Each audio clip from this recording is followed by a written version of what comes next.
तमाम जो दोनों बैठकें थी महत्वपूर्ण खत्म हो चुकी है, कैबिनेट की और परिषद की, और अब सरकार के जो मंत्री हैं वो मीडिया से रूबरू हो रहे हैं।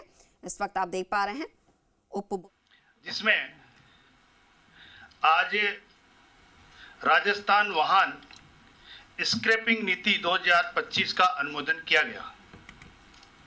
राज्य मंत्रिमंडल ने बजट 2025-26 की घोषणा की अनुपालना में आज राजस्थान वाहन स्क्रैपिंग नीति 2025 को अनुमोदित प्रदान किया।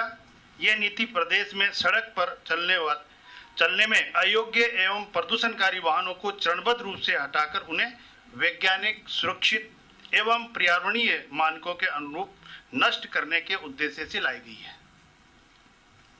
यह नीति स्वच्छ पर्यावरण, सड़क सुरक्षा और नई तकनीकी आधारित प्रदूषण रहित वाहनों के उपयोग को प्रोत्साहित करने की दिशा में एक महत्वपूर्ण कदम है। इस नीति के अंतर्गत राज्य में रजिस्टर्ड व्हीकल स्क्रैपिंग फैसिलिटीज की स्थापना को बढ़ावा दिया जाएगा, जिसके माध्यम से वाहनों की स्क्रैपिंग पूरी तरह पारदर्शी, डिजिटल और ट्रेस योग्य होगी। सभी स्क्रैपिंग प्रक्रिया वाहन पोर्टल से एकीकृत होगी, जिसमें स्क्रैप योग्य वाहनों के अनधिकृत उपयोग की संभावनाएं समाप्त होगी। इस नीति के अंतर्गत 15 वर्ष से अधिक पुराने वाहन, फिटनेस पंजीकरण रहित वाहन, दुर्घटनाग्रस्त, क्षतिग्रस्त वाहन, नीलामी में खरीदे गए कबाड़ वाहन, अनुपयोगी वाहन या स्वेच्छा से रजिस्टर्ड व्हीकल स्क्रैपिंग फैसिलिटी को दिए गए वाहन इस नीति के अंतर्गत स्क्रैप किए जा सकेंगे।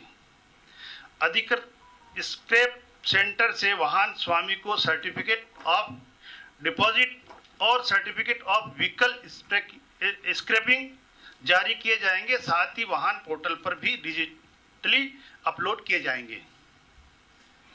सीओडी के आधार पर नए वाहन की खरीद पर मोटर वाहन कर में 50% तक अधिकतम 1 लाख रुपए की छूट का भी उसको लाभ मिल सकेगा।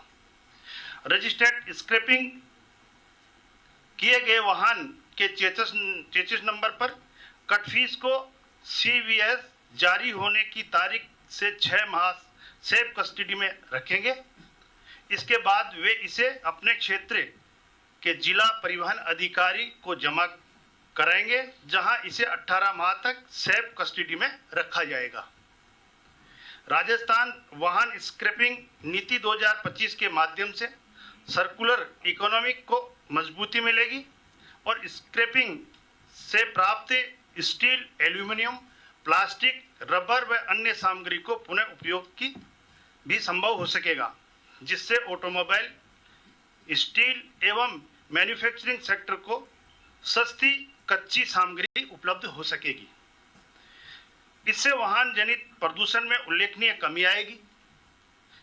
प्रति वाहन 1 या 1.5 टन CO2 उत्सर्जन घटाने में मदद मिलेगी तथा शहरों में पार्किंग की समस्या भी कम होगी। इस नीति में निवेश को आकर्षित करने हेतु पंजीकृत स्क्रैपिंग यूनिट के लिए विशेष प्रोत्साहन दिए जाएंगे, जिसमें प्रारंभिक 20 इकाइयों को पूंजी निवेश पर सब्सिडी, राज्य में छूट, ब्याज अनुदान, स्टाम्प ड्यूटी व विद्युत शुल्क में रियायत शामिल है। साथ ही रिसाइकलिंग एवं स्क्रैपिंग से जुड़े स्टार्टअप को राजस्थान स्टार्टअप पॉलिसी के अंतर्गत समर्थन देने का प्रावधान किया गया है। इससे राज्य में नए उद्योग, रोजगार सृजन और कौशल विकास को बल मिलेगा। इसी के साथ आज एक और पॉलिसी का अनुमोदन हुआ है। राजस्थान AIML पॉलिसी 2025 का अनुमोदन, जो हमारे युवाओं के लिए बहुत ही महत्वपूर्ण है। राजस्थान को निवेश एवं नवाचार के उभरते केंद्र के रूप में विकसित करने के उद्देश्य से कैबिनेट द्वारा आज राजस्थान AIML पॉलिसी 2026 को स्वीकृति प्रदान की गई है। राज्य बजट 2025-26 में सेवा प्रदायगी में सूचना प्रौद्योगिकी के महत्व को देखते हुए ई गवर्नेंस के विस्तार को सुनिश्चित करने के लिए यह नीति की लाने की घोषणा की गई थी, जो राजस्थान AIML नीति 2026 शासन, उद्योग, शिक्षा एवं समाज के विभिन्न क्षेत्रों में आर्टिफिशियल इंटेलिजेंस एवं मशीन लर्निंग के उत्तरदायी, नैतिक एवं सुरक्षित उपयोग के लिए एक समग्र ढांचा प्रस्तुत करती है। इस नीति का उद्देश्य AI के उपयोग से सार्वजनिक सेवा वितरण को अधिक त्वरित, पारदर्शी एवं नागरिक केंद्रित बनाना, प्रशासनिक दक्षता में वृद्धि करना एवं नवाचार आधारित आर्थिक विकास को प्रोत्साहन करना है। इस नीति के अंतर्गत AI सिस्टम पारदर्शी, जवाबदेही, निष्पक्ष, गोपनीयता संरक्षित बनाने के साथ साथ AI प्रणालियों में पक्षपात को कम करने, डेटा की सुरक्षा और निर्णय प्रक्रिया की स्पष्टता पर विशेष बल दिया गया है। इस नीति के अंतर्गत शासन में AI के चरणबद्ध उपयोग के माध्यम से सेवाओं को त्वरित, सरल और नागरिक केंद्रित बनाया जाएगा।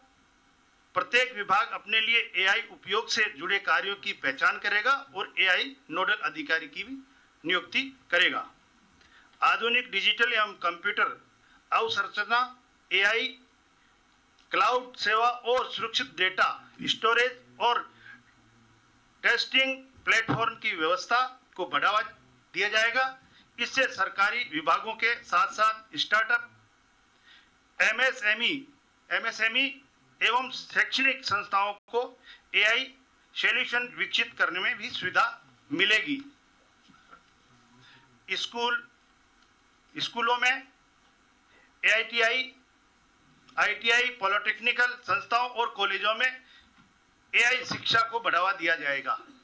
युवाओं, शिक्षकों और सरकारी कर्मियों के लिए AI प्रशिक्षण कार्यक्रम चलाए जाएंगे, जिससे राज्य की डिजिटल क्षमता में वृद्धि होगी।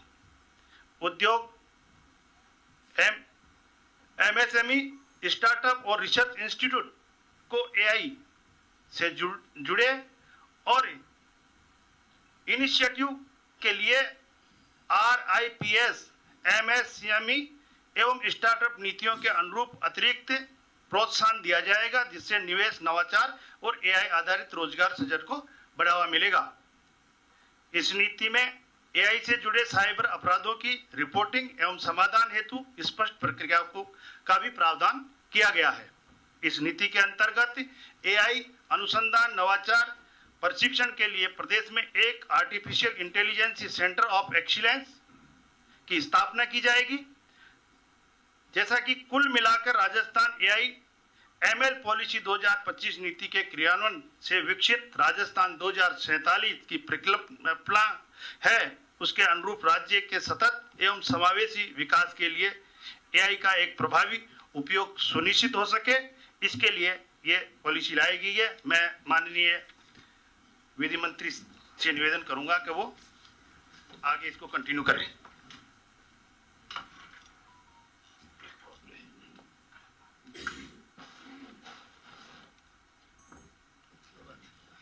मित्रों, नमस्कार। आज की इस प्रेस वार्ता में सभी साथियों का बहुत बहुत हार्दिक अभिनंदन। युगों से कहा जाता रहा है, मरुधर थारे देश में उपजे 3 रतन। मरुधर थारे देश में उपजे 3 रतन, पर अब श्री भजनलाल जी की सरकार में उपजे रतन ही रतन, और इनमें से एक है अत्याधुनिक हमारी रिफाइनरी, जो हमारे लिए, हमारे मरुधर प्रदेश के लिए, हमारे देश के लिए न केवल गौरव का क्षण होगा, बल्कि राजस्थान और देश को समृद्ध और विकसित बनाने का जो अमृत काल है, उसका माइलस्टोन भी होगा।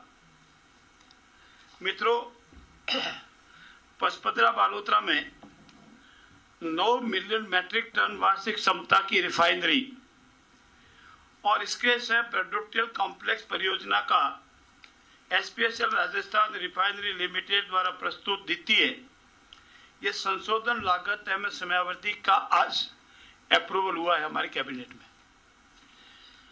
इसकी बैक हिस्ट्री आप सबको जानकारी है। पूर्ववर्ती कांग्रेस सरकार ने 2013 में इसका बहुत बड़ा प्रयास किया रिफाइनरी लगाने का, लेकिन वो देश के लिए और हमारे प्रदेश के लिए पूर्ण रूप से घाटे का सौदा था।